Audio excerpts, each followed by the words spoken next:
Kita sudah mendengarkan bagaimana pernyataan dari Seneh yang merupakan istri pelaku, istri Mbah Slamet. Ia malah mengaku lega suaminya ditangkap oleh pihak kepolisian karena merasa dilantarkan, ia juga sakit hati. Tapi setidaknya ada satu hal yang juga menarik nanti untuk kita kupas lebih lanjut.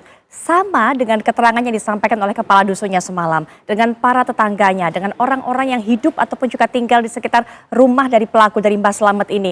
Istrinya, orang-orang yang ada di sekitar situ tidak tahu persis apa sebenarnya pekerjaan, apa profesi, apa yang dilakukan oleh Mbah Slamet. Tidak terlalu tahu sebenarnya bagaimana tamu-tamu itu datang keluar masuk. Ada satu keterangan yang disampaikan bahwa Mbah Slamet ini punya bagian dari rumahnya, luasnya adalah 2 x 2 meter dan tempat itu disebut adalah sebagai tempat untuk menyambut, menemui para tamu-tamu yang datang konsultasi kepadanya untuk bisa meminta jasanya menggandakan, melipat gandakan uang. Tapi satu lagi informasi sudah sempat saya sampaikan di awal bahwa ini bukan kejahatan pertama yang dilakukan oleh Mbah Slamet. Ia sebelumnya merupakan residivis dari kasus uang palsu. Untuk bisa meneliti, memberikan pandangan lebih lanjut mengenai kasus ini, sudah hadir di samping saya para narasumber. Yang pertama adalah Prof. Adrianus Meliala. Beliau merupakan guru besar kriminologi Universitas Indonesia. Selamat malam, Prof. Terima kasih diundang, Mbak. Dengan senang hati Prof bisa datang bersama kami di sini. Dan juga kita akan dengarkan pandangannya. Beliau hadir pada kesempatan malam ini sebagai seorang sosiolog. Beliau merupakan Pak Trubus Sadiansyah. Assalamualaikum warahmatullahi wabarakatuh. Pak Trubus. Ya, baik, Pak Trubus. Ya. Kita juga akan dengarkan sebelum Pak Trubus dan Prof Adrianus nanti memberikan pandangannya. Saya juga akan perkenalkan narasumber yang sudah bergabung dengan kita dari luar melalui daring, yaitu Kombes Pol Purnawirawan Putut Cahyowidodo. Beliau merupakan mantan Kepala Lab DVI Mabes Polri. Selamat malam, Pak Putut. Selamat malam. Baik. Dan juga nanti Pak Putut kan akan memberikan keterangannya bagaimana upaya untuk bisa mengidentifikasi para korban. Karena memang sudah tinggal tulang belulang. Nah, ini kita juga sudah terhubung dengan salah seorang keluarga korban, paman korban, yaitu Pak Sukiyadi. Selamat malam, Pak Sukiyadi. Selamat malam kembali, Mbak. Baik, Pak Sukiyadi ini tinggal di Lampung, betul Pak? Betul. Ya, kami akan mengkonfirmasi lagi. Pak Sukiyadi ini merupakan paman salah seorang korban yang bernama Wahyu Trianingsih? Iya, betul. Baik, Pak Sukiyadi, kapan mendapatkan kabar duka ini mengenai ponakan Pak Sukiyadi? Kalau kabar dukanya ya 2 hari yang lewat. Bagaimana Pak, siapa yang menghubungi pada saat itu? Menghubungi informasi itu dari desa.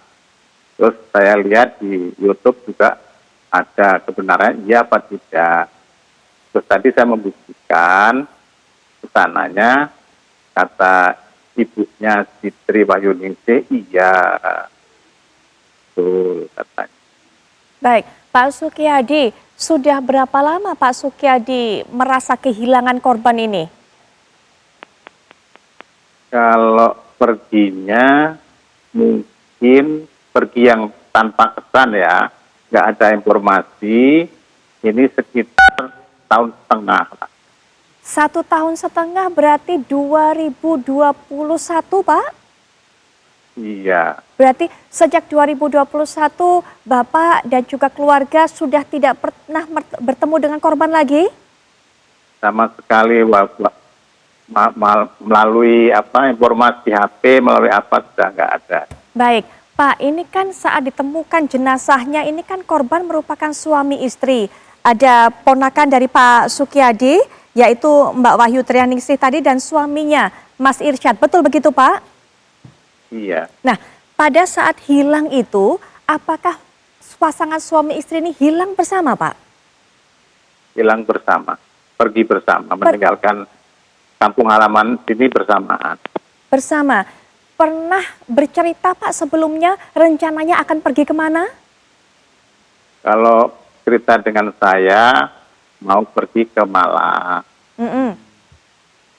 Jadi yang disebutkan akan pergi ke Malang. Pada saat itu, Pak, bagaimana? Apakah membawa kendaraan sendiri atau naik apa rencananya? Kalau kepergiannya, ya saya tidak tahu menau, cuma pamitan.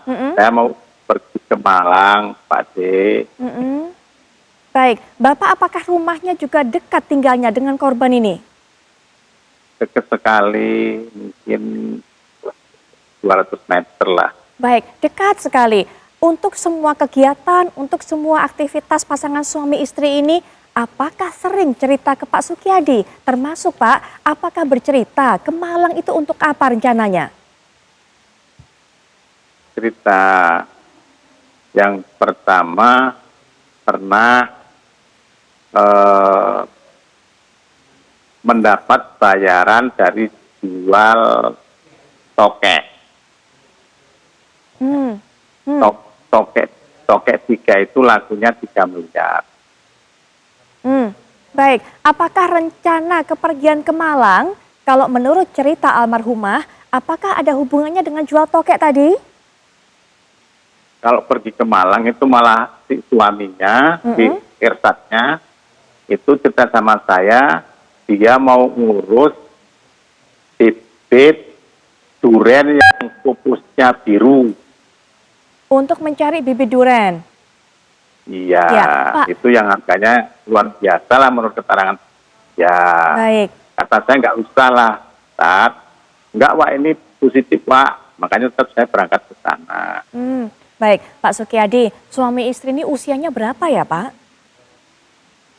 Usianya mungkin sekitar 40-an lah. Sudah punya Anaknya masih kecil, putranya berapa Pak? putranya 2. Pekerjaan sehari-hari mereka apa Pak? Almarhum dan almarhumah ini? Kegiatan kalau yang suaminya bordir, istrinya ketapis. Maaf Pak, saya tidak mendengar. Pekerjaan suaminya apa Pak? Suaminya bordir. Baik, Bordir, kalau sama tapis. baik.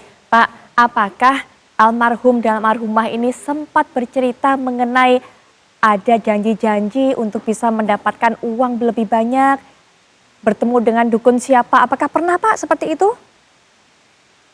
Enggak sama sekali, kalau itu enggak pernah. Jadi nggak pernah bercerita ya? Enggak pernah. Jadi Nah. Bapak Sukiyadi pun tidak tahu bahwa ternyata kepergiannya itu andai kata untuk bertemu dengan Mbah Slamet ini tidak tahu ya Pak? Tidak tahu sama sekali, kalau enggak pernah kita. Nah terakhir Pak, Bapak pernah tidak melakukan laporan ke pihak kepolisian bahwa ada anggota keluarga yang hilang? Tidak. Bapak tidak pernah melapor? Tidak.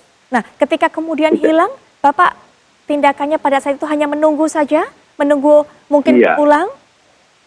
Iya. Pak, apakah memang sering bepergian jauh Pak pasangan suami istri ini sehingga ketika pergi lama dianggap cukup wajar? Sering sekali. Baik Pak Sukiyadi. Pak Sukiyadi, kami turut berduka atas kehilangan anggota keluarga dari Pak Sukiyadi dan terima kasih sudah meluangkan waktu Pak untuk memberikan keterangan kepada kami. Selamat malam. Selamat. Baik. Pemirsa, kita akan lanjutkan perbincangan. Prof. Adrianus, kalau kita dengarkan tadi bagaimana keterangan bukan hari ini saja, tapi kemarin termasuk juga keterangan yang disampaikan melalui media massa, begitu tertutup sepertinya atau pintar menyembunyikan sesuatu pelaku ini. Istrinya sampai nggak tahu, kepala dusunnya kemarin saya wawancara nggak tahu apa-apa, tetangganya juga. Padahal bertemu dengan tamu dari berbagai daerah itu begitu sering sehingga korbannya pun bukan dari daerah sekitar tapi daerah luar kota dan sebagainya. Ada 3 hal bagi saya yang menarik. Pertama adalah bahwa memang kan profesi dukun itu kan masih mendapat tempat ya di masyarakat kita. Dukun beranak, dukun patah tulang, apalagi ya. Jadi dukun itu sendiri bukan sesuatu yang asing kan, gitu ya. Betul. Kalau orang luar bilang, wah itu dukun mirip dengan orang sihir, bukan. Kita punya budaya yang bisa menilai itu. Itu yang pertama. Dengan kata lain, kalau dukun itu lalu mengatakan bahwa saya mampu berbuat sesuatu, orang relatif lebih mudah percaya ketimbang kita begitu Pak ya. Yang pertama. Yang kedua, saya juga menduga bahwa pada awalnya si dukun ini dengan bantuan teman-temannya itu memang menggandakan uang. Jadi Mbak datang dengan kepada saya lalu gandakan uangnya, pura-pura digandakan, padahal sebetulnya ada orang. Hal itu penting Wak, untuk menjadi gimmick, menjadi marketing gitu ya, untuk membuat lalu orang percaya bahwa wah Bapak ini sudah dukun, juga benar loh mampu untuk menggandakan uang. Baik. Tapi kemudian lalu orang juga mengerti bahwa kalau kemauan untuk menggandakan uang itu dinyatakan secara terbuka, bukankah itu ditertawakan sebetulnya. Dan kata lain sesuatu yang ditolak oleh masyarakat mengenai menggandakan uang. Maka lalu orang datang diam-diam. Si bapak ini juga, si dukun ini juga lalu membuka jasanya diam-diam, ya. Jadi ada semacam kesepakatan di antara masyarakat bahwa memang praktek penggandaan uang itu bohong lah. Tapi toh ada orang yang percaya. Makanya kalau saya tidak salah, yang datang adalah lebih banyak dari luar Betul. desa tersebut. Betul. Jadi yang dari dalam sendiri sebetulnya menolak, tapi karena berita sudah keburu kemana-mana, maka orang luar lah yang datang, tapi pelan-pelan, diam-diam, karena tahu bahwa itu ditolak. Begitu, saya kira 3 hal itu lah. Baik, nanti kita akan perdalam lagi mengenai hal ini, termasuk juga salah satu cara dari pelaku ini, Mas Slamet, untuk bisa mencari korbannya datang dari berbagai kota. Jadi bayangkan saja dari Lampung datang dan sebagainya, itu adalah melalui media sosial, menyiarkan, mempromosikan kegiatannya ataupun juga penipuannya ini melalui Facebook. Nanti Pak Trubus bisa berikan pandangan, termasuk juga kita akan gali lebih dalam bagaimana upaya untuk bisa mengidentifikasi para korban yang saat ini diakui ini kesulitan pihak tim DVI. Pak Putut juga akan menjelaskan, tapi saat lagi kami segera kembali.